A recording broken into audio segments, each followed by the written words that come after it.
네, 안녕하세요. 라이딩할 때 블루투스로 듣기 좋은 한당의 바이크 공부 팟캐스트 시작합니다. 오늘은 많은 라이더분들이 겪어봤거나 혹은 상상만으로도 좀 아찔해지는 현상 있죠. 바로 핸들 털림에 대해 이야기 나눠보겠습니다. 주행 중에 갑자기 핸들이 좌우로 사정없이 흔들리는 건데요. 이게 도대체 왜 이런 일이 생기는지, 또 만약 겪게 된다면 어떻게 대처해야 하는지, 그리고 가장 중요한 예방법은 무엇인지 오늘 한번 속 시원하게 알아보겠습니다. 네, 안녕하세요. 핸들 털림, 워블이나 탱크 슬래퍼 이렇게 여러 이름으로 부르긴 하는데 본질은 결국 같습니다.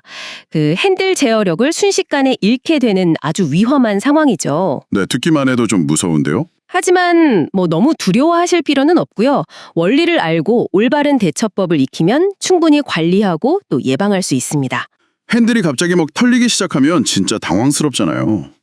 그래서 저도 모르게 핸들을 그냥 꽉 잡게 될 것 같은데, 근데 그게 오히려 상황을 더 나쁘게 만든다고요? 정말 의외인데요. 네, 맞습니다. 그게 사실 가장 흔하게 하는 실수 중 하나예요. 오토바이는 원래 아주 미세하게 좌우로 움직이면서 스스로 균형을 잡으려는 그런 성질이 있거든요. 아, 스스로요? 네, 이걸 셀프 스티어링이라고도 하는데 핸들을 너무 경직된 상태로 꽉 쥐면 이 자연스러운 균형 화복 과정을 라이더가 딱 막아버리는 셈이 되는 거죠. 아하, 방해하는 거군요. 그렇죠. 진동이 줄어들어야 하는데 오히려 증폭이 되는 겁니다. 그래서 더 세게 잡을수록 핸들은 더 격렬하게 털리는 그런 악순환에 빠지기가 쉬워요. 또 당황해서 자기도 모르게 스로틀을 확 감아버리는 경우도 있는데 이건 정말 위험천만한 행동입니다. 그렇군요. 오토바이 스스로 균형을 잡으려고 하는 걸 오히려 방해하면 안 된다. 그럼 이 핸들 털림은 도대체 왜 시작되는 걸까요? 원인이 하나만 있진 않을 것 같아요. 네, 맞아요. 보통 복합적인 경우가 많습니다. 크게 몇 가지로 나눠볼 수 있는데요.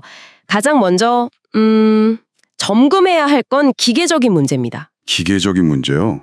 네, 의외로 타이어 공기압 부족이 정말 흔한 원인 중 하나예요. 매뉴얼에 나와 있는 권장 공기압 있잖아요. 예를 들면 앞 36, 뒤 42 psi 이런 식으로. 물론 기종마다 다르니까 꼭 확인해야 하고요. 근데 이것보다 훨씬 낮으면 타이어 형태가 좀 불안정해져서 핸들링에 바로 영향을 줍니다. 아, 공기압이 그렇게 중요하군요. 네, 그리고 타이어 자체의 손상이나 마모 상태, 아니면 휠의 정렬 상태 같은 것도 중요하고요. 또 휠 베어링이나 트리플 클램프, 그러니까 핸들이랑 앞포크를 연결해주는 그 핵심 부품이거든요. 네네. 이런 조향계통 부품들의 문제나 서스펜션 오일이 새는 문제 같은 것도 원인이 될 수 있습니다. 당연히 정비 불량이나 부품을 잘못 장착한 경우도 문제가 될 수 있고요. 아, 점검할 게 꽤 많네요. 기계적인 문제 말고요. 혹시 라이더의 습관이나 다른 요인 같은 것도 있을까요? 물론입니다. 라이딩 습관이나 짐 싣는 방식도 상당히 중요해요. 예를 들어서 급가속할 때 앞바퀴가 살짝 들렸다가 다시 땅에 내려앉는 순간 있잖아요. 네, 윌리처럼요? 네, 그 정도는 아니더라도요. 그때 불안정하게 착지하면 그 충격으로 핸들 털림이 시작될 수 있어요. 그리고 또 무거운 짐을 한쪽으로 좀 치우치게 싣는 것도 오토바이 전체 균형을 깨뜨려서 불안정성을 높이는 요인이 되고요. 아, 짐 싣는 것도 중요하군요. 네, 그리고 이건 좀 의외라고 생각하실 수 있는데 핸들바 너비도 영향을 줍니다. 핸들바 너비요? 그게 왜요? 특히 이제 체구가 좀 작으신 라이더분들이 자기 몸에 비해서 너무 넓은 핸들바를 쓰시면요. 팔이 이렇게 양쪽으로 벌어지잖아요. 네네. 그러면 미세한 컨트롤도 좀 어렵고 자세 자체가 불안정해지기 쉬워요. 이게 핸들 털림을 직접 유발한다기보다는 이미 시작된 털림을 더 악화시킬 수가 있는 거죠. 좌우 합쳐서 한 1.5cm에서 2cm 정도만 줄여도 조향 안정성에 꽤 큰 차이를 느낄 수 있습니다. 와, 그 정도만으로도요? 신기하네요. 네, 마지막으로는 도로 상태. 도로 표면에 깊게 파인 홈이나 자갈길, 미끄러운 노면 같은 거요. 이런 것들도 일시적으로 핸들에 진동을 줄 수 있는데 이건 기계 결함하고는 좀 다르죠. 다만 이때 라이더가 너무 과민하게 반응하면 그게 또 위험해질 수 있습니다. 아, 정말 원인이 다양하네요. 그럼 진짜 중요한 거. 정말 만약에요. 주행 중에 핸들 털림이 딱 발생했다. 어떻게 해야 할까요? 진짜 패닉 상태가 될 것 같은데 가장 중요한 대처법 좀 알려주시죠. 네, 이게 제일 중요하죠.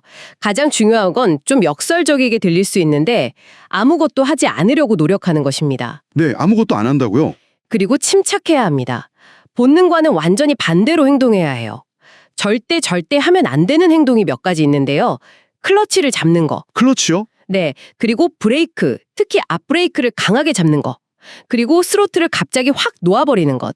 이런 급격한 조작은 상황을 정말 최악으로 몰고 갈 수 있습니다. 그럼 뭘 해야 되는 거죠?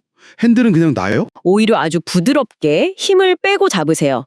오토바이가 스스로 안정성을 되찾을 시간을 줘야 합니다.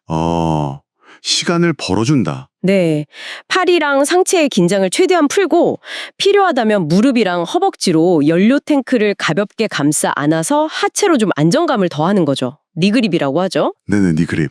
둘째, 스로틀은 갑자기 놓지 마시고 아주 천천히 부드럽게 감아서 속도를 줄여나가야 합니다. 엔진 브레이크가 자연스럽게 걸리도록 유도하는 거예요. 급격한 감속은 피해야 하고요. 천천히, 부드럽게. 네. 셋째, 시선 처리가 정말 중요합니다. 계속 흔들리는 핸들이나 불안한 노면을 쳐다보면 몸도 그쪽으로 같이 경직되거든요. 시선은 멀리 내가 가고자 하는 안전한 방향을 계속 봐야 합니다. 시선 처리. 알겠습니다. 만약에 정말 격렬한 핸들 털림, 흔히 말하는 죽음의 워블 같은 상황이라면 핸들바를 놓지는 않되 힘으로 억지로 누르려고 하지 마시고요. 아주 부드럽게 뒷 브레이크만 살짝 사용해서 감속하고 상체를 약간 앞으로 숙여서 무게중심을 낮추는 것이 도움이 될 수 있습니다. 와, 듣기만 해도 긴장되네요.